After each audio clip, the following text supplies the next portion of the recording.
شروع اللہ کا نام لے کر جو بڑا مہربان نہایت رحم والا ہے۔ الف لام میم، یہ کتاب یعنی قرآن مجید، اس میں کچھ شک نہیں کہ اللہ کا کلام ہے، پرہیزگاروں کے لیے رہنما ہے جو غیب پر ایمان لاتے اور آداب کے ساتھ نماز پڑھتے اور جو کچھ ہم نے ان کو عطا فرمایا ہے اس میں سے خرچ کرتے ہیں، اور جو کتاب اے پیغمبر تم پر نازل ہوئی اور جو کتابیں تم سے پہلے پیغمبروں پر نازل ہوئیں سب پر ایمان لاتے اور آخرت کا یقین رکھتے ہیں۔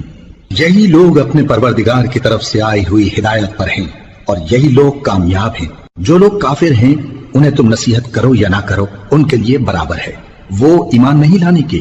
اللہ نے ان کے دلوں اور کانوں پر مہر لگا رکھی ہے اور ان کی آنکھوں پر پردہ پڑا ہوا ہے اور ان کے لیے بڑا عذاب تیار ہے۔ اور بعض لوگ ایسے ہیں جو کہتے ہیں کہ ہم اللہ پر اور روز آخر پر ایمان رکھتے ہیں، حالانکہ وہ ایمان نہیں رکھتے۔